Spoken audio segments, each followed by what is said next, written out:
Bill O'Reilly and Obama had an extended interview left over from the Super Bowl pregame interview that Bill ran for his show last night, and I actually think this back and forth was even better. So let's start with Bill O'Reilly's racism. One of my points on the factor is that poverty is driven by the dissolution of the American family. That is the prime mover, okay? On your watch, median income has dropped 17% among working families in this country. It's not a good record. It's not all your fault. Part of it was this terrible recession. We all know that. Everybody knows that. Okay. All right. But 72% of babies in African-American community are born out of wedlock now. Why isn't there a campaign by you and the First Lady to address that problem very explicitly? Yeah. Actually, Bill, we address it explicitly all the time. I'll send you at least 10 speeches I've made since I've been president, talking about the importance of men taking responsibility for their children, talking about the importance of young people delaying gratification, talking about the importance of when it comes to child rearing, paying child support, spending time with your kids, reading with them.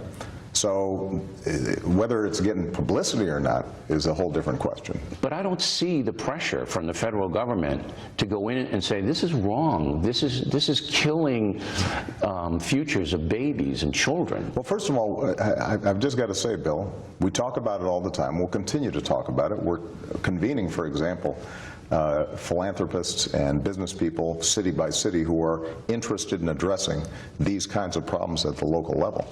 There is an economic component to it as well, though. Sure. Because what's interesting when you look at what's going on right now, you're starting to see in a lot of white working class homes similar problems when men can't find good work, when the economy is shutting ladders of opportunity off from people, whether they're black, white, Hispanic, it doesn't matter, then that puts pressure as well on the home. So you've got an interaction between an economy that isn't generating enough good jobs for folks who traditionally could get blue-collar jobs even if they didn't have a higher education, and some legitimate social concerns that compound the problem. And so we want to hit both. Obama did an okay job responding there, but he also largely took Bill O'Reilly's bait. So here's what I think is the proper response to that question. Bill, that's a diversion. That's a canard. All that really matters is material support. You know how I know this? I'm from a single-parent family. My mother raised me. I turned out to be president of the United States. So the issue is not, we need to have 2 parents in every household and they need to eat dinner at this time and there needs to be a white picket fence and 2 dogs.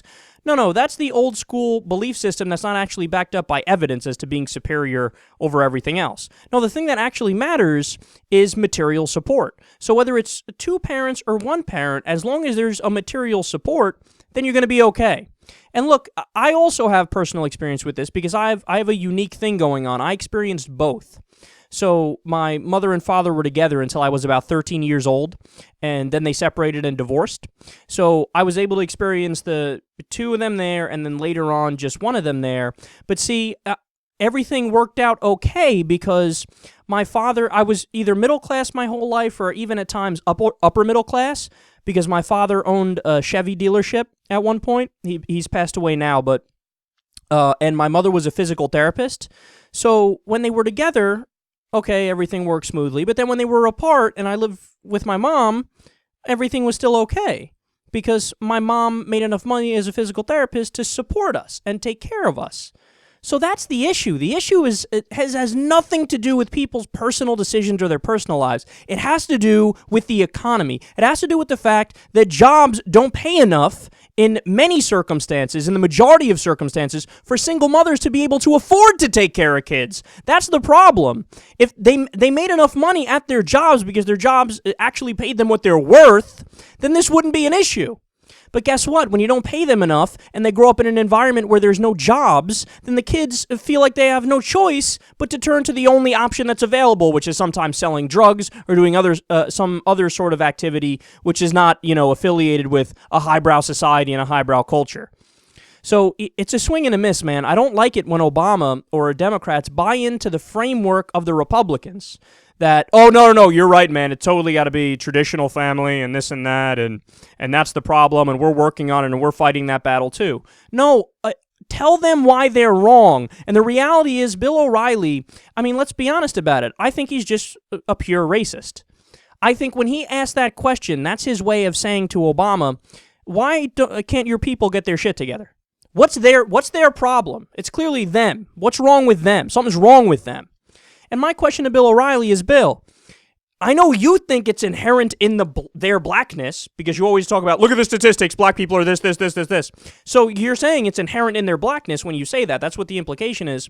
But my question to him is, do you really think that is the case, or do you think it has more to do with the situations that they grew up in, because historically they've been left behind and been left out of economic progress because they were slaves and then they became second-class citizens, and then finally in the 1960s they got equal rights, but even then there was still subconscious racism until today. So what's really going on here? Is it something that you blame each individual and say it's obviously all you guys with the color of your skin because your skin makes you inferior, or is there much more to it? Is it much more nuanced than that? And I think you all know what the answer to that is.